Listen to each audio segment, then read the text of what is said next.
This week's book bite is from A Tale Dark and Grim by Adam Gidwitz. This story is based on the Grimm's brothers fairy tales. I don't know if you have read any of those, but they are not your usual traditional happy fairy tales. They are a little more dark. There's some violent things that happen, and they don't always have a happy ending. And so this story is based on Hansel and Gretel, the Grimm's brothers version of Hansel and Gretel, as well as a few other of their fairy tales. And so Hansel and Gretel are the main characters, and they kind of weave their way through a few other of the Grimm's brothers stories. And there are some funny parts along the way. There are some little violent parts along the way. Once upon a time, in a kingdom called Grimm, an old king lay on his deathbed. He was Hansel and Gretel's grandfather, but he didn't know that, for neither Hansel nor Gretel had been born yet.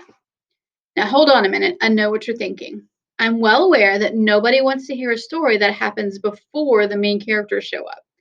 Stories like that are boring because they all end exactly the same way, with the main characters showing up.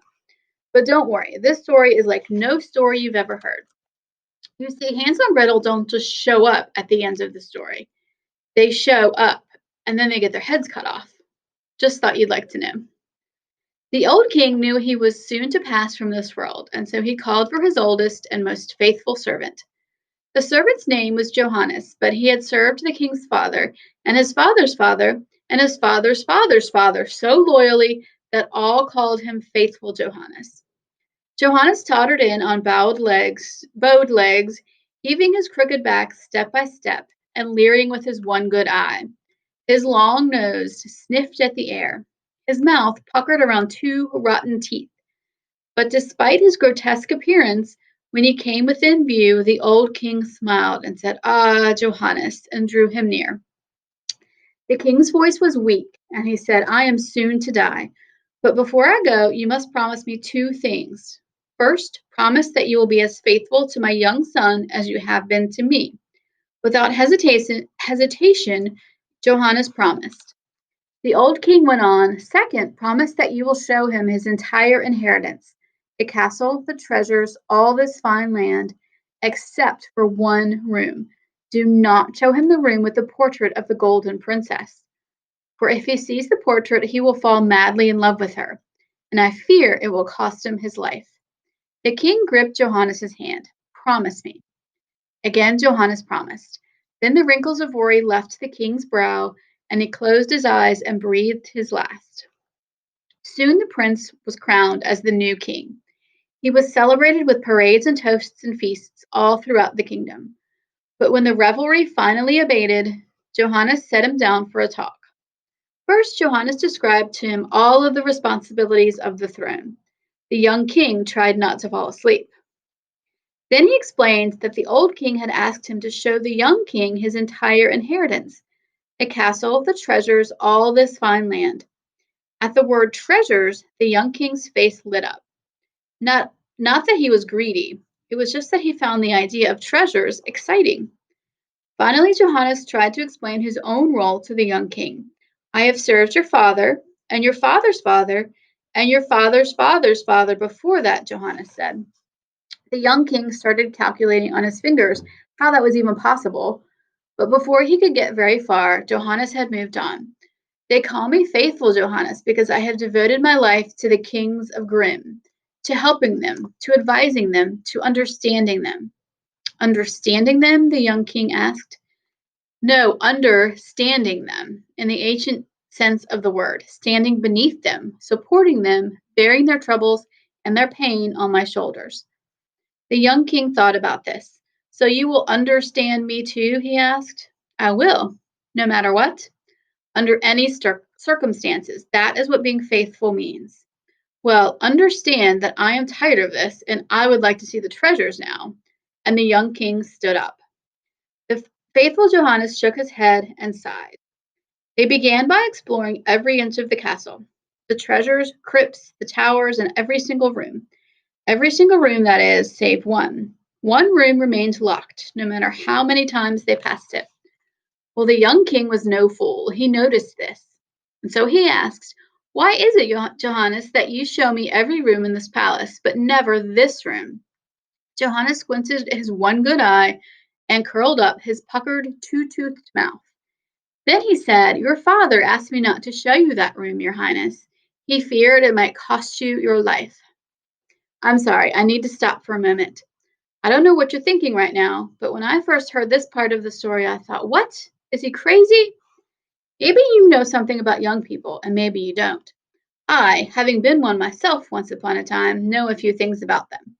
One thing I know is that if you don't want one to do something, for example, go into a room where there's a portrait of an unbearably beautiful princess, saying it might cost you your life is about the worst thing you could possibly say, because then that's all the young person will want to do. I mean, why didn't Johanna say something else, like it's a broom closet? Why? You want to see a broom closet? Or it's a fake door, silly, for decoration. Or even, it's the ladies' bathroom, Your Majesty. Best not go peeking your head in there. Any of those would have been perfectly sufficient as far as I can tell. But he didn't say any of those things. If he had, none of the horrible, bloody events to follow would have ever have happened. Well, in that case, I guess I'm glad he told the truth. Cost me my life, the young king proclaimed with a toss of his head. Nonsense. He insisted to be let into the room. First, he demanded, but Johannes refused. Then he commanded. Still Johannes refused. Then he threw himself on the floor and had a fit, which was very unbecoming for a young man in the king's age. Finally, faithful Johannes realized there was little he could do. So, wrinkling his old, malformed face into a wince, he unlocked and opened the door.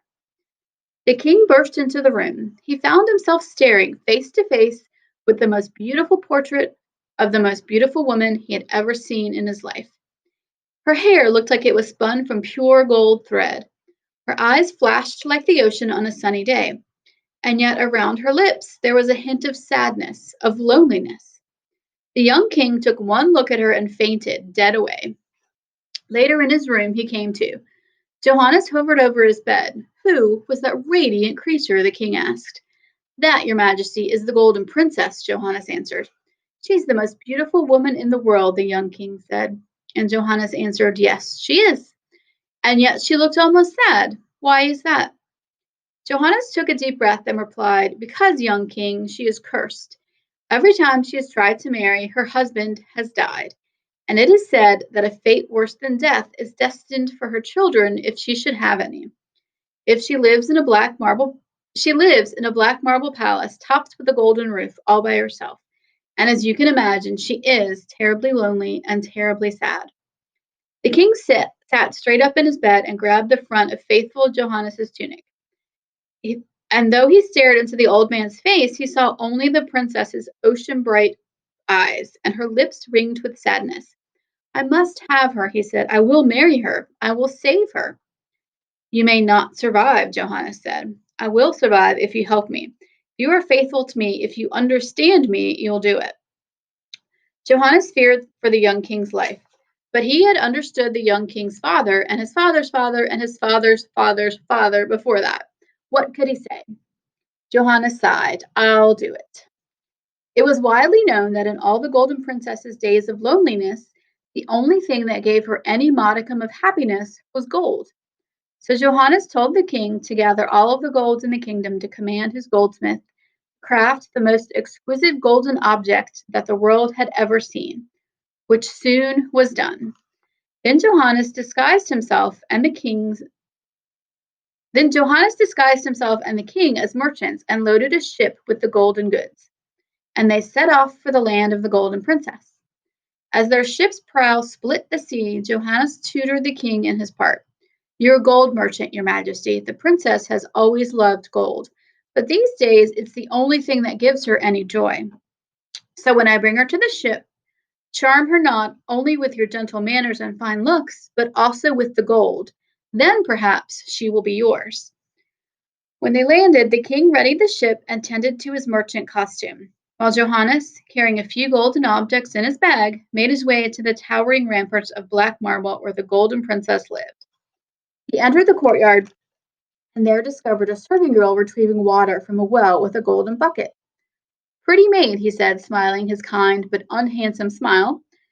Do you think your lady might be interested in such trifling works of gold as these? And he produced two of the finest, most exquisite golden statuettes that man's hands had ever made. The girl was stunned by their beauty. She took them from Johannes and hurried with him. Not 10 minutes had elapsed before the golden princess herself emerged from the castle, holding the statuettes in her hands. She was as gorgeous as her portrait, more so, in fact, as she greeted Johannes. Her golden hair flushed in the light, and her ocean blue eyes danced with pleasure. Still around her lips there was sadness. Tell me, old man, she said, are these really for sale? I've never seen anything so beautiful. Faithful Johannes bowed. But there is more, fair princess, much more. My master's ship is full of such wonders, and they can be yours if you will just accompany me down to the harbor. The princess hesitated for a moment. Since her last husband-to-be had died, she had not set foot outside the palace, but the allure of gold was too strong. She threw a shining traveling cloak over her shoulder and followed Johannes to the boats. The young king, in his disguise as a merchant, greeted her. Her beauty was so stunning, her sadness so apparent and so tender that he nearly fainted again. But somehow he did not, and she smiled at him and invited him to show her all the treasures he had brought to her fair land.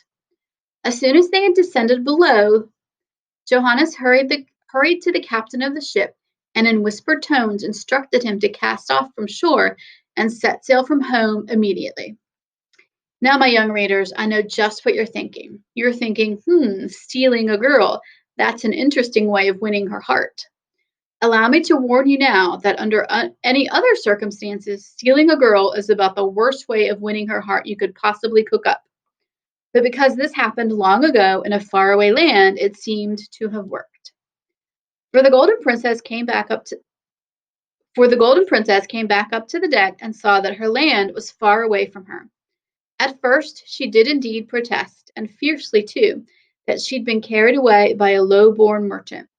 But when one of the merchants revealed himself to be a king, and revealed that, in addition, he was madly in love with her, and when, besides, Johannes assured her that if she really wanted to, she could go home, but she couldn't take the gold if she did, the princess realized that, in fact, the young king was just the kind of man she would like to marry after all, and decided that she'd give the whole matrimony thing one last shot.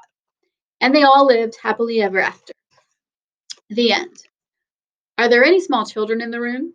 If so, it would be best if we just let them think this really is the end of the story and hurried them off to bed, because this is where things start to get, well, awesome, but in a horrible, bloody kind of way. And I'm going to stop there. And you can check this book out and find out more what happens with the king and his beautiful princess and the children that they do have. Again, this is called A Tale Dark and Grim by Adam Gidwitz.